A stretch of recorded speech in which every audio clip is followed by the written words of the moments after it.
Me gustaría proponer una pregunta que me planteo desde que fui directora de escuela y a partir de esa pregunta poder proponerles algunos consejos para pensar la gestión, que muchas veces es un camino solitario y está bueno acompañarnos en ese camino.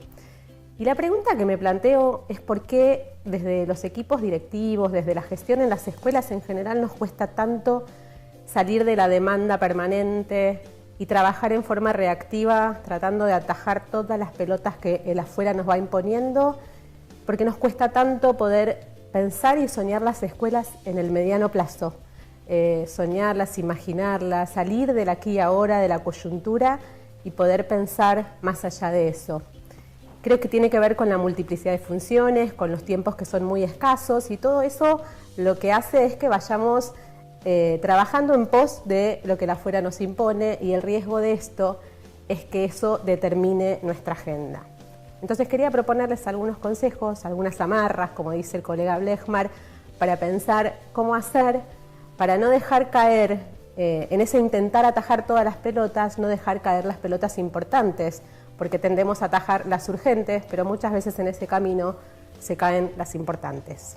El primer consejo que quisiera darles tiene que ver con aprender a jerarquizar. Esto es a establecer prioridades y a no perder esas prioridades en el camino, como decíamos antes, dejando caer lo importante en pos de lo urgente, ¿no?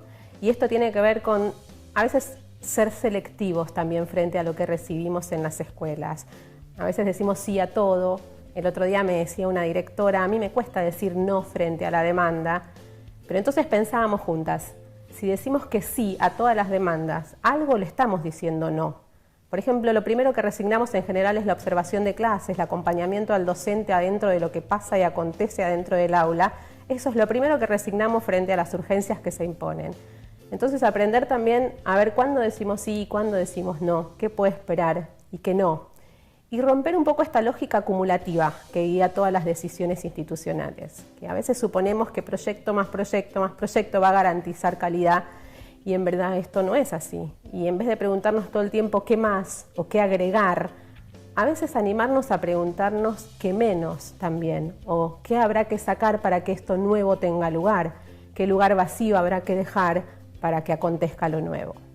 El segundo consejo tiene que ver con planificar.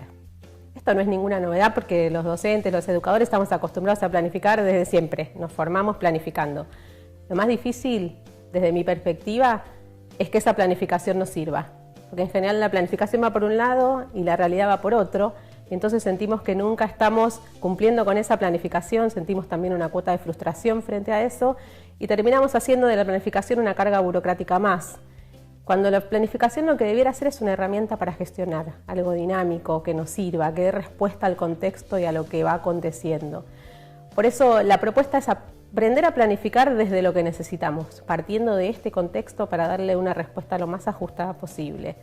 Pero no una planificación rígida, una planificación que marque la hoja de ruta, que marque hacia dónde vamos, que sea lo suficientemente clara para marcar ese lugar hacia donde nos queremos dirigir, pero también lo suficientemente flexible para permitirnos hacerle todos los ajustes necesarios en función de lo que va pasando, que tenga en cuenta el emergente, que tenga en cuenta lo imprevisto, que tenga en cuenta que hay un área que no vamos a poder controlar y que sea nuestra hoja de ruta que nos vaya guiando.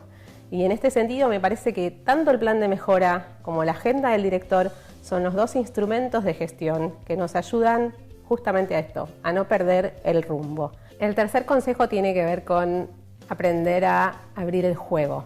Esto es aprender a armar equipos, saber con quiénes contamos adentro de la institución, darles un lugar, trabajar junto a ellos.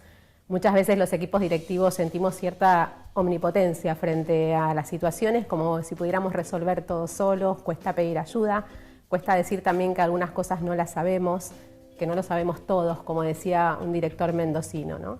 Y esto tiene que ver con justamente darle el lugar al otro. Cuando hablamos de parar la pelota, un director formoseño me decía el otro día, bueno, parar la pelota y ver a quién hacerle el pase. Y me parece que es una imagen interesante para ver con qué otros contamos adentro de la institución.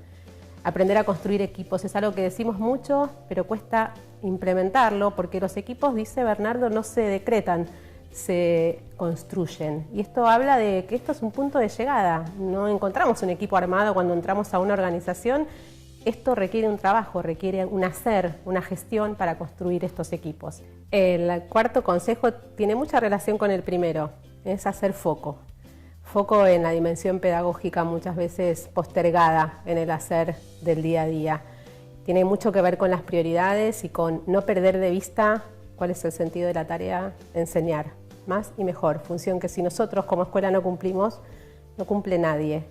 Y esto es poder acompañar a los docentes, recuperar esa función pedagógica y ese rol pedagógico de los directores, estando al lado del docente, caminando al lado de él y también ayudándolo en su hacer, evitando las culpabilizaciones y trabajando en pos de una cultura más cooperativa dentro de las escuelas. Hay algo que en general es bastante característico en las instituciones, que es la famosa frase de yo en mi aula hago lo que quiero. Y el otro día un colega se hacía una pregunta que a mí me parece interesante para pensar, que es si cada uno hace lo que quiere o cada uno hace, en todo caso, lo que puede.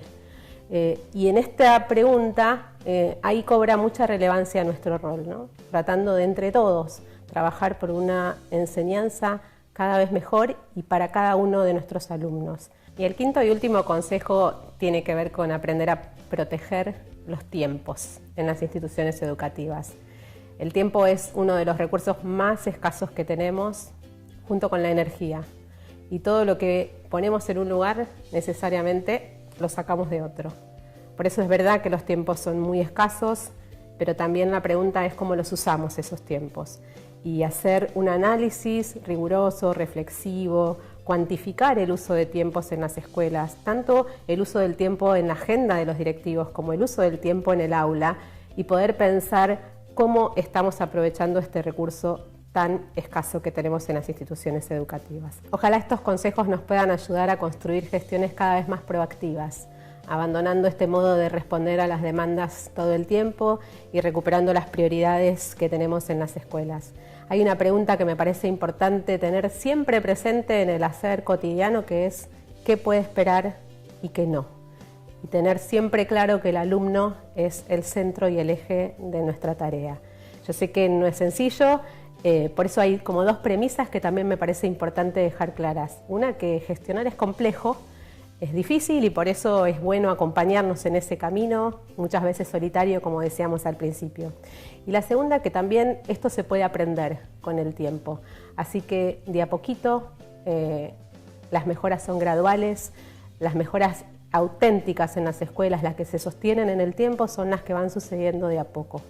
Así que de a poco.